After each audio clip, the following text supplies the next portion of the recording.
Okay, so let us continue the topic of tax invoice. I hope my voice is clear. There might be a slight echo, but I think it's manageable. Anyhow, in case you face any problem, please tell me then. So we have discussed the topic of tax invoice in the last lecture, section 31, subsection 1, subsection 2, and subsection 3. There are more subsections of section 31.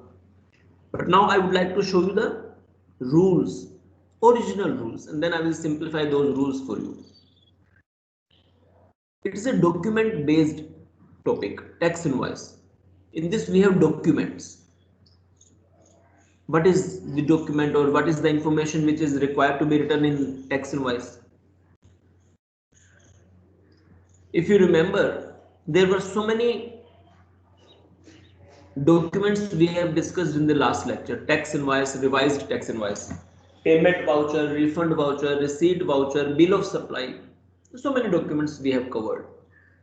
And in every section, subsection, if you remember, there was a word prescribed, because in that document, to make sure that uniformity is followed across the nation, how do you make sure that same information is given by every supplier?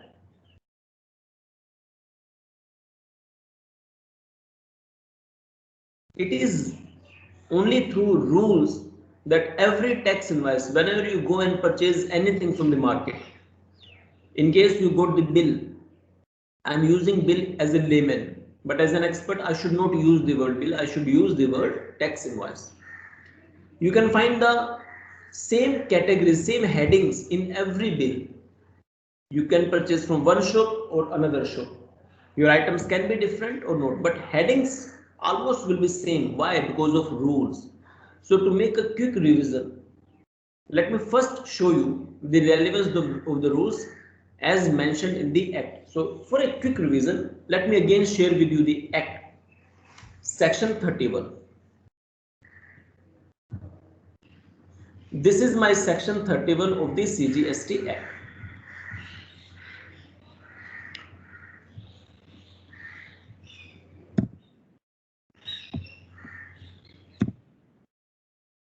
This is section 31. It is chapter 7. Chapter 7, tax invoice, credit and debit notes of the CGST Act, section 1. Sorry, section 31, subsection 1. Now, if you remember, subsection 1 was talking about goods. When invoice has to be issued if you supply taxable goods, not goods. I should use also the word taxable. But in the same subsection, what items must be having in this tax invoice, it is mentioned that as may be prescribed. As may be prescribed. So why is this word prescribed? Because we have rule 46, which I will show you now, which tells you what things must be mentioned in the tax invoice. Similarly, section 31 subsection 2 talks about services, taxable services. Here also you are having different concepts of tax invoice as may be prescribed. Not different concept, different items of tax invoice. Again, I will check rule 46 to know that what should be in my tax invoice if I am a supplier. If I am a registered supplier, the bill book which I will print must be having these particulars. This is what government wants on every bill. Again, if I am saying bill, take it as a layman language only. As an expert, this bill is not bill, it is tax invoice. But when I say bill, you can understand it in a layman language also, that I am talking about the bill, general bill which we call in our normal life. Similarly, when I was discussing subsection 3 of section 31, there were different concepts. Revised tax invoice. Must be there in revised tax invoice. Similarly, receipt voucher. receipt voucher. This was clause D of subsection 3. Again, as may be prescribed. So you must know the format or the information which is required to be mentioned in this receipt voucher. Bill of supply. Here also you will find the word. You can see my highlighted text described. So what I want to show you is that this topic tax invoice is a document based topic and you will be having so many rules. So many rules here. My first rule of this topic starts from rule 46. So now I would like to show you the rules.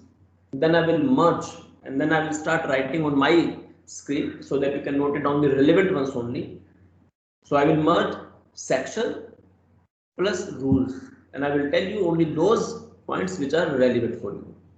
But in real life, if you join practice after your education, if you join a corporate sector after your education, and if you join this taxation area, or in fact even no taxation area, any other area, doesn't matter. In real life, you will follow the procedures only by referring to the original act and original rules. You will not search for books then. You will search for the acts and rules then. So then that is why I am showing you that how you should proceed with this. So if you are referring to this section 31 and wherever you get the word prescribed, at the same time you must be having the knowledge of rules. So let me share with you now rules and how these are written.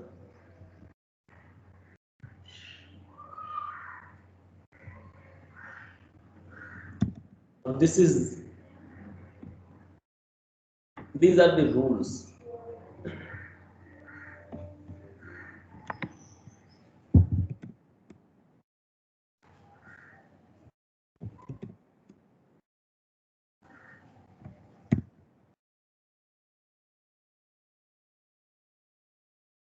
These are the rules, CGST rules 2017, chapter 6, tax invoice, credit and debit notes. Now, can you spot some difference here?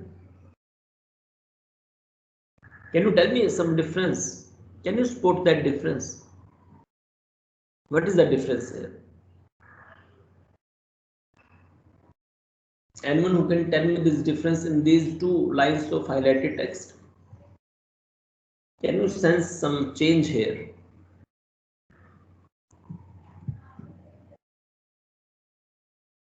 The change is that here it is chapter 6. Here it is chapter 6. But if you remember, when I was referring to the CGST Act, it was chapter number 7. In rules, the same heading, tax invoice, credit and debit notes, is chapter 6. In acts, or not acts, I should say, act, the same heading is chapter 7. So this is one knowledge for you, that don't think that the same chapter number of the act will be there in the rules also, because there might be some chapters in the act which are not procedure based chapter and they don't need any rule. So what is chapter number 7 in the act is not necessarily always be chapter number 7 in the rules. It can be chapter number 6, it can be chapter number 9, it can be chapter number 10, any chapter number, because this chapter number is based on the sequence of the rules, chapter in the rules. That chapter number which is in the act is based on the sequence of the chapters in the act. So these are not comparable. This is one thing. I hope you got my point. Please raise your hand. That the sequence will not tally always. It is coincidence that it will tally. Otherwise, it can change. So if it is clear? If it is clear, please raise your hand. Okay. Now, rule 46. It talks about tax invoice. Which tax invoice? This rule itself will tell me, not I will tell. Rule 46, subject to rule 54, but rule 46 cannot bypass rule 54. Rule 54 will be supreme. So I'm not discussing that right now. Subject to rule 54, a tax invoice referred to in section 31. So itself now it has told me that this is not tax invoice which is only in section 31. Shall be issued by the registered person containing the following particulars, namely, now you can see so many things. Now this is the particular. So you can check on every invoice which you get when you purchase anything, when you go for shopping. If you get the tax invoice, it must be having all these items. name, address and GSTI number of the supplier, serial number not exceeding 16 character, date of issue, and etc. etc. So many things are mentioned. MNOPQ. So there are so many items which must be mentioned on every tax invoice, because this information will help the government to trail or to check or to verify any transaction. This is first one. This is the relevance of rules. But we have some exceptions also of the same rule which is going on here. Rule number 46. It says provided that the board may on the recommendation of the council by notification specify. Provided means exception. That means there may be some cases where tax invoice shall not be having all these items. There are some exceptions. Now what are those exceptions? So it says that the number of digits of harmonized system of nomenclature code, HSN code, normally we call it as HSN code. What is this harmonized system of nomenclature code? World over, one product can be called by different name. I may be calling something as laptop in India. Maybe in Saudi Arabia, they are calling this laptop by different name in their language. I may be calling something as air conditioner in India. Maybe in France, air conditioner is called by different name. So these things are common. In the planet Earth, we have so many languages and so many different way of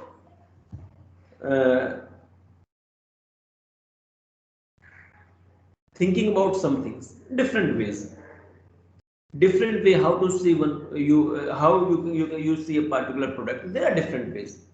Now, how do we make sure that the harassment doesn't happen when any import or export goes on? Because every nation is having their own custom authorities. How they can check? Now suppose I have exported laptop to Saudi Arabia. For example, India has exported laptop to Saudi Arabia. For me, as an India, as India, it is an export for me.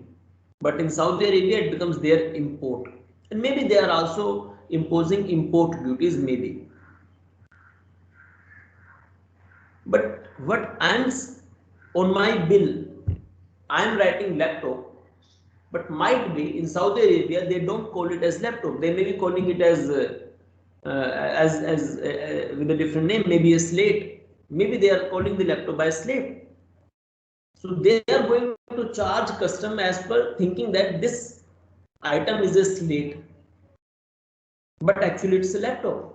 So how do you make sure that harassment of neither the importer nor the exporter goes on? That you divide the products in codes, because codes one language. These are digits, just like your Aadhaar number. There can be different name of yours. There can be different date of birth of yours. There can be slight different in your face, but the code, this Aadhaar number remains fixed. Electoral identity card number. When you go and vote, then the election commission also prepares your card. You have a number. So numbers cannot change. That is why world over, to make sure that no harassment, no tax evasion goes on, all items have been divided in different codes. So we have different digits, 2 digits, 4 digits, 6 digits, 8 digits, etc. etc. These are codes. So when you import or export, the custom officers, etc., they will not check only by description. They will check that code so that they get an idea that this is which item. So languages doesn't matter now. Now, in tax invoice, as per rule 46, if you remember, HSN code is required to be mentioned. If you want to see in real life, you purchase anything from any big showroom, any product. When you purchase any big product, not just to see something, don't spend the money. But for example, you have to purchase any product from a big showroom. or from a registered supplier, you will always find on the tax invoice HSN code of that product. If that is a television, you will be having different code, laptop different code, tables different code, chair different code. So you will find that. So what is the exception? That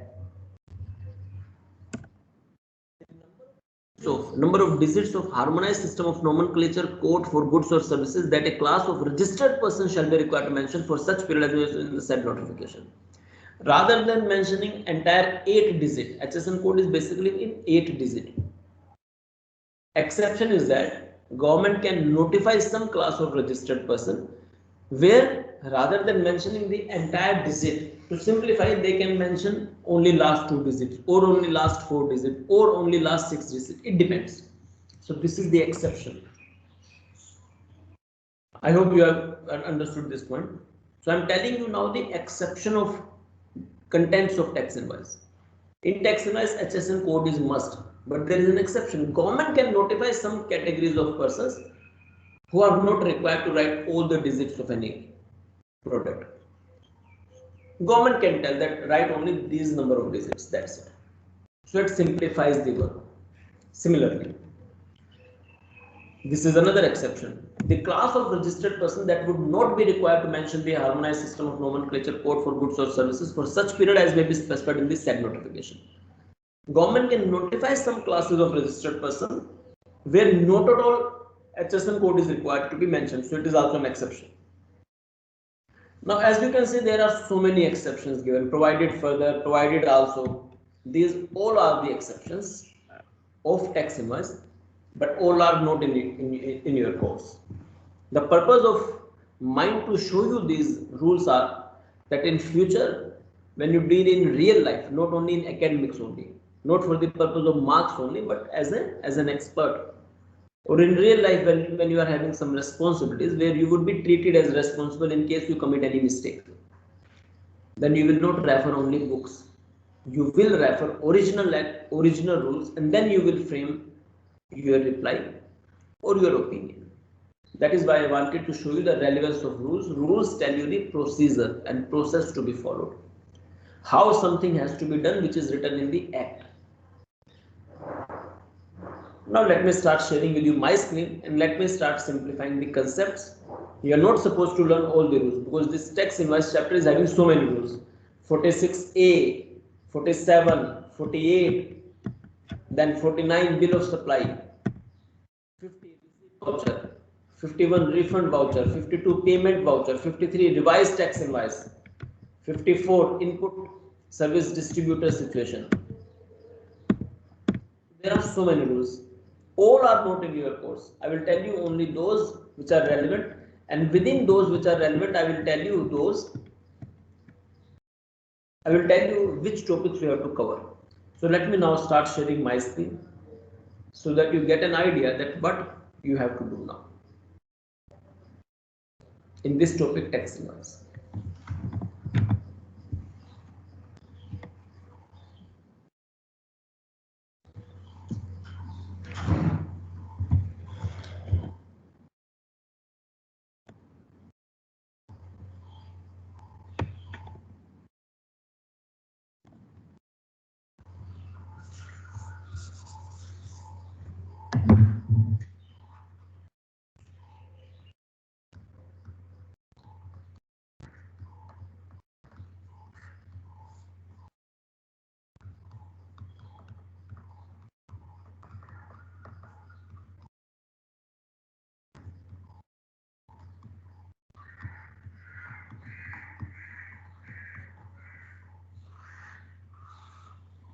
So this is my lecture 2, lecture 1 I have already discussed with you. Now first point, if you remember, I am talking about now taxable goods.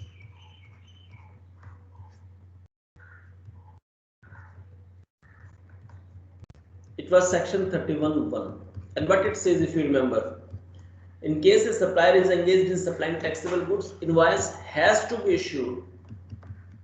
Invoice has to be issued when? Either before or at the time of.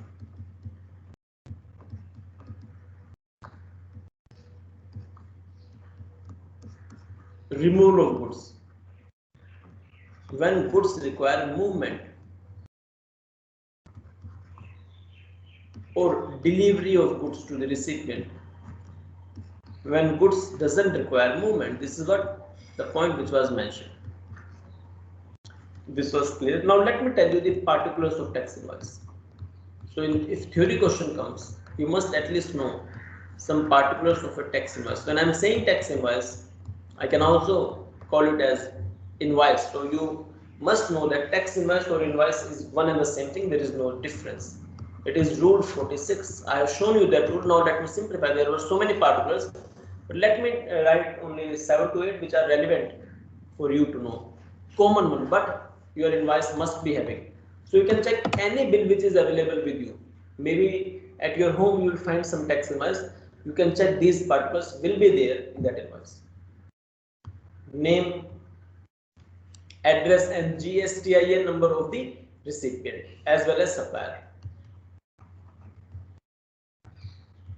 Number, just like PAN number, we have GSTIN, GST, goods and services tax identification number of the supplier.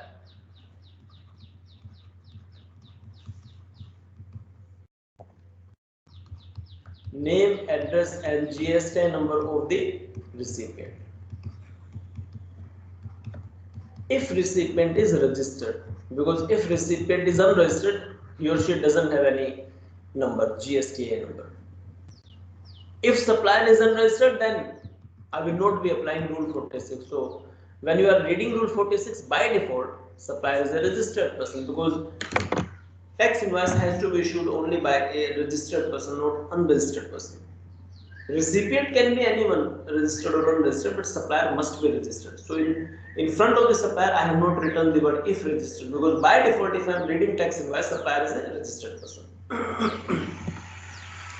Then what you must be having? Place of supply. So that it's clear that which government gets the revenue, which state government, so UT gets the revenue, place of supply must be mentioned. Then quantity of goods or services which are supplied. Why I am writing the word services also? Because tax invoice will remain same. Description, this particulars will remain same whether you are supplying goods or you are supplying services. That is why I am writing the word services also. Value of goods or services or both. These are common things which everyone knows. Signatures of the supplier, GST rate, GST amount charged, date of invoice. Date will tell me on which date you have issued this invoice. Date of issue, HSN code. These are some common things. 10 are sufficient, but otherwise in reality we have 8 or 9 more also. These are the particulars of tax invoice, and you can check coincidentally if you have any tax invoice with you right now. You can check that this invoice must be having these items. Now, some common points which you must note. First thing, manner of tax invoice. 3 copies are required. So you're not supposed to learn all the rules, only learn these which I will tell you. 3 copies are required. Original always goes to the recipient.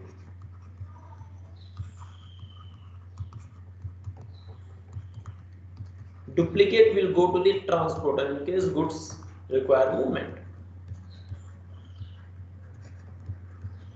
And third copy will remain with the supplier, of course, triplicate.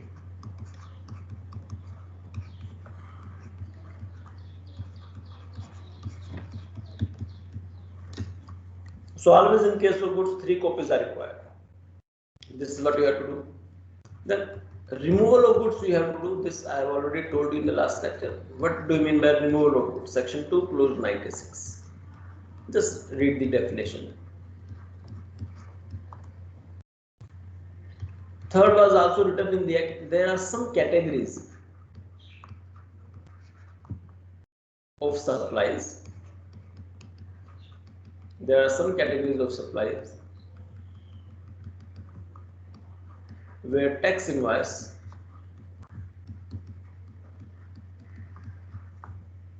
is to be issued within a prescribed period.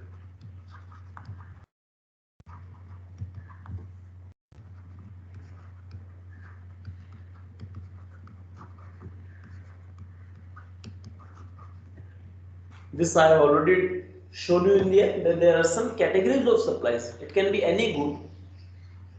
I'm using the word good now because the purpose is section 31(1) which talks about goods only. So there are some categories of supply where tax invoice has to be issued within a particular period. Now in case you are supplying something as export, I may be supplying, a registered person may be supplying within India or outside India becomes export. Then apart from all the information which is required to be mentioned in rule 46, which is this, apart from all the information which is required to be mentioned in rule 46, what else you are required to be mentioned if you are supplying outside India? The following line in language in capital letter, following in the capital letter.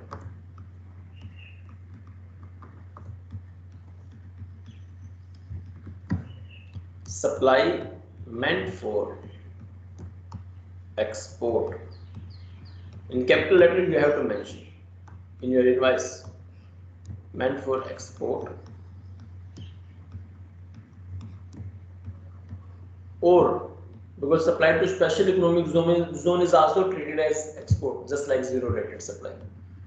Supply meant for, supplied to special economic zone or supplied to special economic zone unit. So it should be in capital letter, unit, or SEZ developer. Four. So it's lengthy line.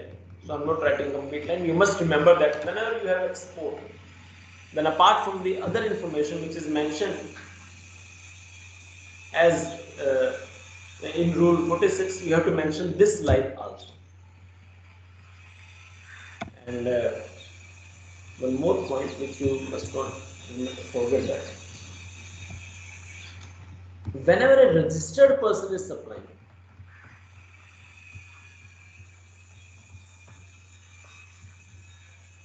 to an unregistered person. Now, if you remember in section 31, the word used is taxable goods.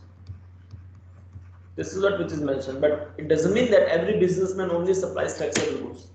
At my shop, I may be supplying taxable goods or I may be supplying exempt goods.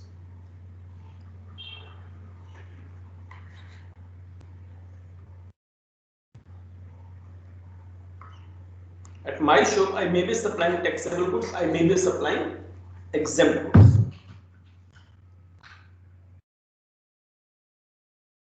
So what happens when you are supplying, when you are not supplying only taxable goods, you are supplying taxable goods as well as registered person to unregistered person. If supplying taxable goods as well as exempt goods,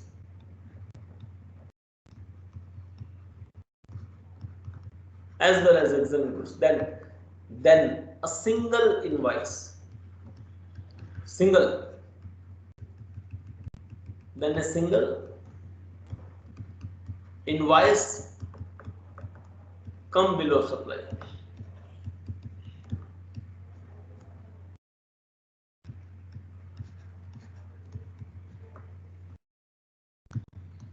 May be issued for all such suppliers.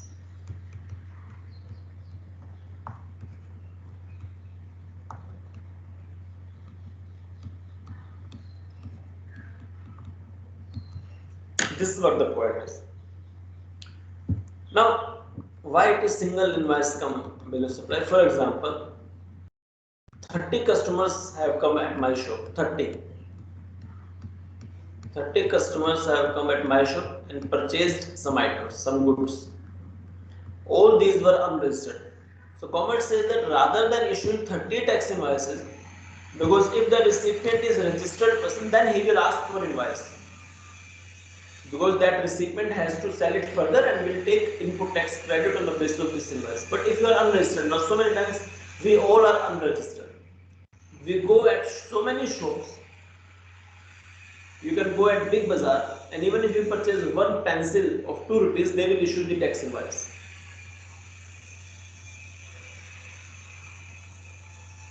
But you don't need that.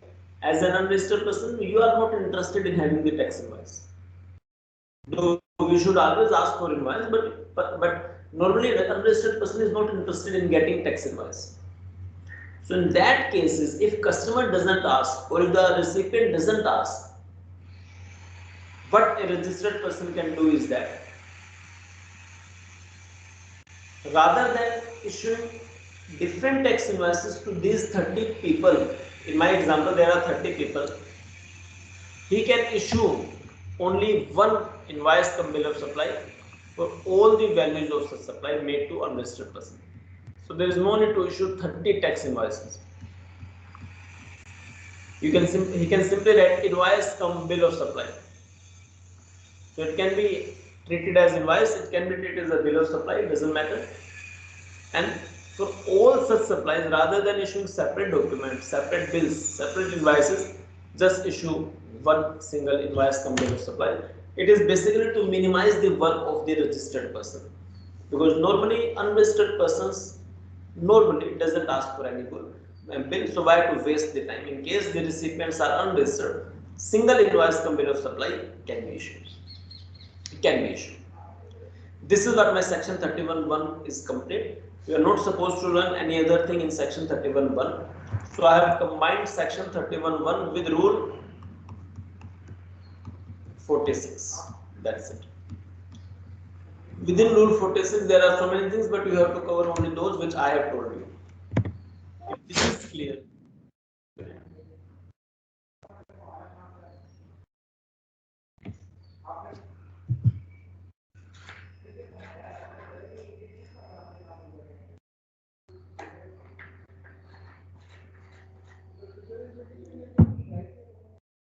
If the concept is clear, please raise your hand.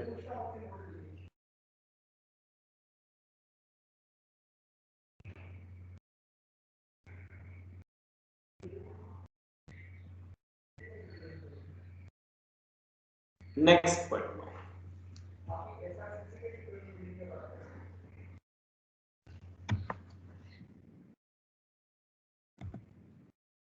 Now 31.2, and if you remember that 31.2 was talking about taxable services.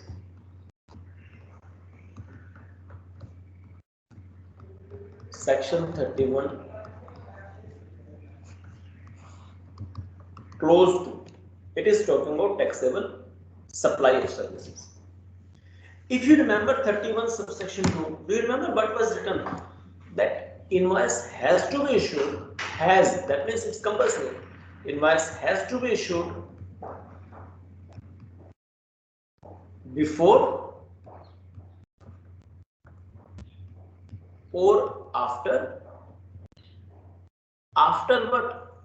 After this supply. In fact, in goods, it was not allowed that you cannot issue the invoice after the supply. You have to issue the invoice either before or at the time of supply. But in case of services, you can issue the invoice after the supply. But after is also having time limit.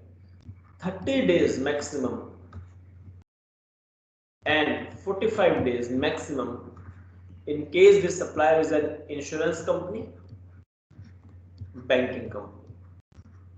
But for all others, in case of supply of service, the maximum time period is 30 days. This is what I have not told you in the last class. I have shown you the act where it was mentioned that it can be issued after, but within prescribed time limit. This is the prescribed time, 30 days or 45 days in case of services.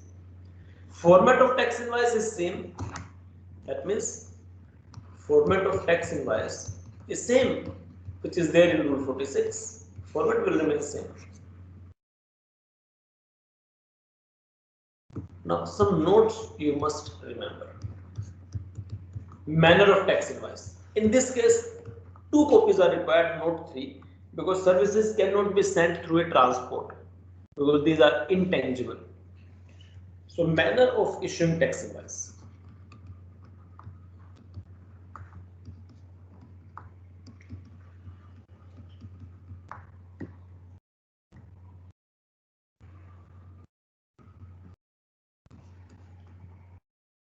Original for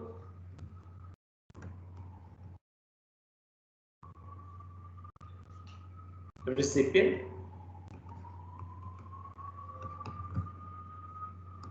duplicate for supplier.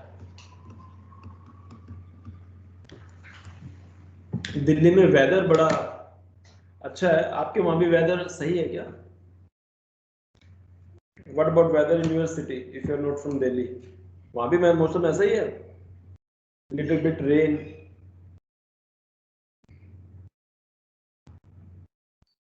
Pretty hot. Pretty hot, yeah. You are from Chennai, na? Yes, sir. But in Delhi the weather is different. So this is first point. Okay. Then in the act itself, some points were written that there are some categories of services. This was written in the Act section 31(2), or categories of supplies.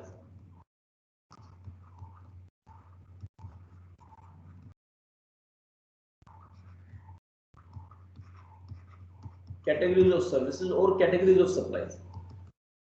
That means government can tell some services by name, or some conditions where any service can be covered if some conditions are satisfied, where a tax invoice has to be issued within a prescribed period. Where tax invoice has to be issued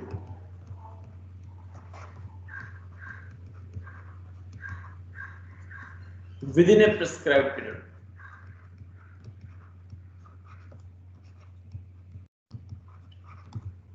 Now, similarly, this is written in the Act itself. There may be some categories of services. If you supply those in respect of which any other document can be treated as tax invoice.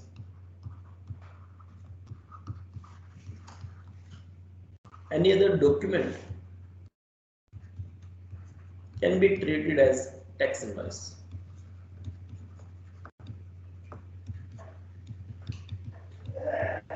Or in fact, tax invoice may not be issued at all.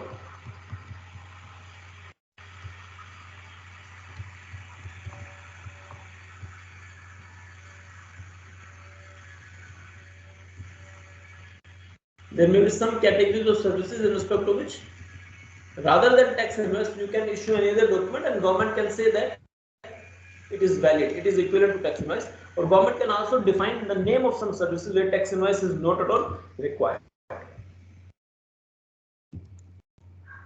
Now, I have told you that 30 days and 45 days concept is there. Can you tell me the answer? X Limited supplies some services. X Limited supplies taxable services to Y Limited on 7th Feb 2021. Can you tell me what is the last date by which X Limited has to issue the invoice?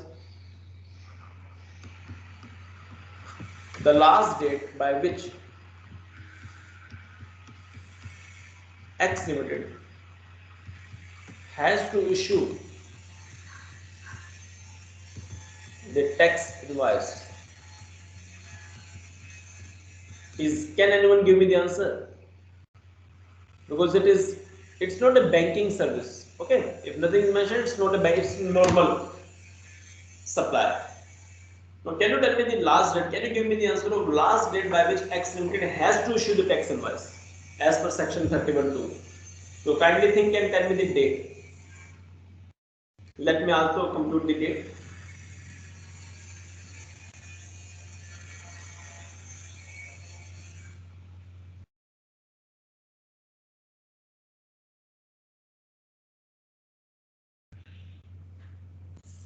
Any answer?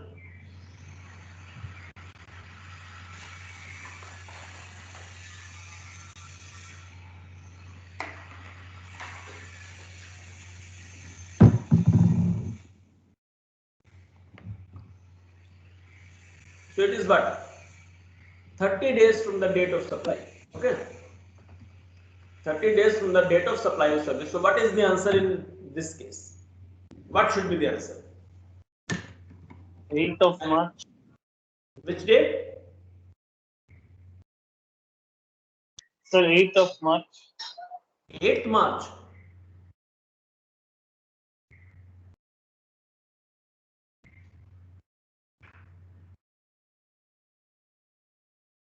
Any answer? What is the date? What date should come?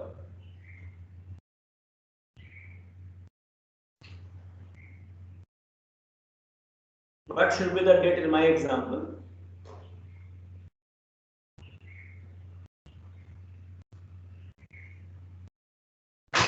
Shreya, what is the date? What should be the date by which I should issue the tax invoice?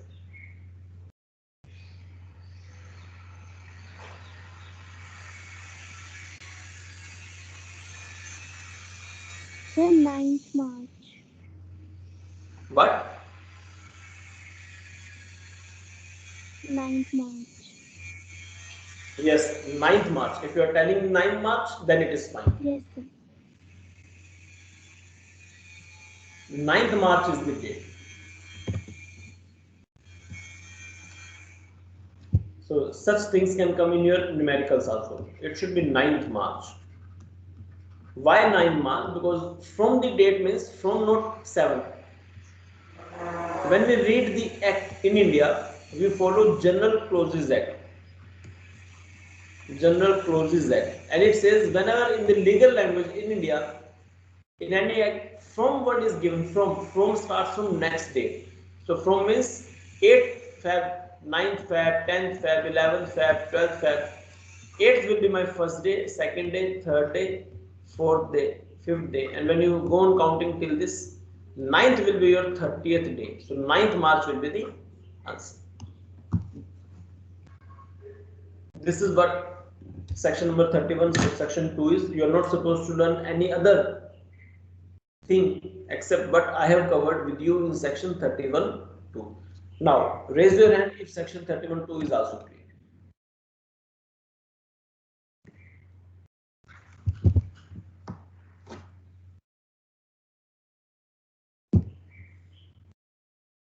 Okay. Now next point.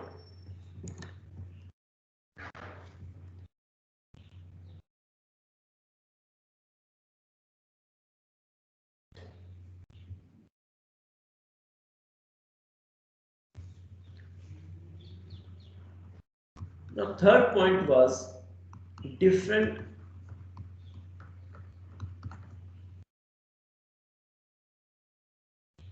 documents.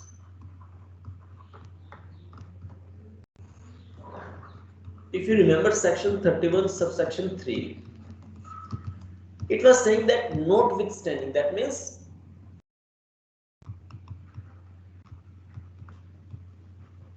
it does not matter, that means it does not matter what section 31(1) and 31(2) explains. It does not matter. These two were inferior to 31 subsection 3. In 31(3) there were different documents mentioned. Revised tax invoice. Now make sure that when you are using the word tax invoice, it is equivalent to using the word invoice also. You can skip the word tax also. Invoice or tax invoice is one and the same thing. not only in revise, but everywhere in the entire act. Invoice or text invoice, same. So revise, tax invoice, bills of supply, so many words were used. These are different documents. Refund voucher.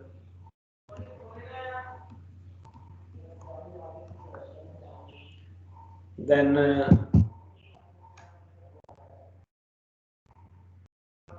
receipt voucher, payment voucher.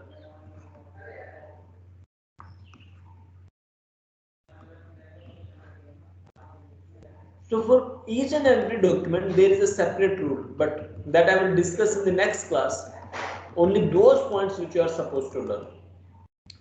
So day after tomorrow, we will wind up section 31 subsection 3, and if time permits, I will wind up entire section 31.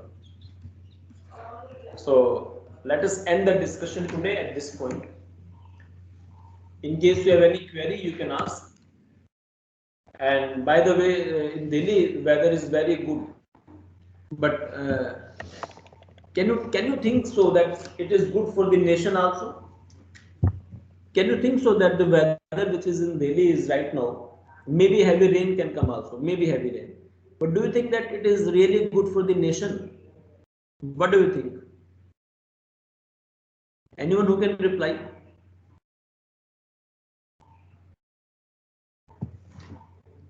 In case you remember some geography, then do you think that weather is really good for the nation if there is heavy rain today in northern India, especially in Delhi, UP, Haryana, Punjab? Do you think that it is really good for the nation, this weather? No, It sir, might maybe be this weather might be good for me, but yes, it sir, might but not not for be. farmers. Not for It is. farmers. And It not good is. for farmers. Not good for farmers because crops हरी नीति खराब हो जानी है. So not good for farmers. It's not good for farmers. Okay. Any other who can tell me this? Is this weather good for everyone? देखो भाई सिर्फ tax की knowledge से कुछ नहीं होने वाला है. ये सिर्फ कॉमर्स श्रीराम कॉलेज से करके कुछ नहीं होने वाला है if you are not connected with your roots. So you must read in case you have not read. So she was 100% correct. It is not good for farmer in case it is heavy rain. और अगर तेज आंधी आती है, because the crop is ready. गेहूं बिल्कुल तैयार है अभी. अगर तेज आंधी आएगी, बारिश होगी, तो उससे सारा गेहूं जो है वो टूट के गिर जाएगा खेतों में, तो खाने को नहीं मिल पाएगा वो. That will result in wastage of the crop. So it is very harmful in case heavy rain comes, heavy rain, then it will destroy the crop which is ready. So it's better that you start reading geography. You will find that very interesting, because in commerce this is what the disconnect is. Normally after 10th class we start disconnected with, we don't have the subjects like history, geography, or political science, etc. in the commerce. That is why the commerce students forget so many things which they have covered in their 8th, 9th or 10th standard. So you will really find those interesting if you again start reading the 8th or 9th class geography. You will learn so many new things which will help in your future career path also, in case you face any interview of any higher level, or even if without interview, then you will stay connected with the geopolitical situations of your own nation, India. So it's my suggestion for you that just being in commerce in SRCC doesn't mean that you should not, or you should concentrate only on these subjects which gives you the degree become honors. There might be hundreds of other subjects which are equally relevant. We must read to behave like a leader. Maybe some of you might become a national leader after some years, where you have to take care of the entire nation, including the marginal sections of the society. So that is why if everyone says that weather is good, then as a knowledgeable person, you should critically analyze that line, that is this good for everyone. So today, if heavy rain comes, then it will not be good for the farmers and ultimately for the economy as a whole. Anyhow, that's all from my side. And these things are also required to be discussed in a lighter note. So goodbye for now.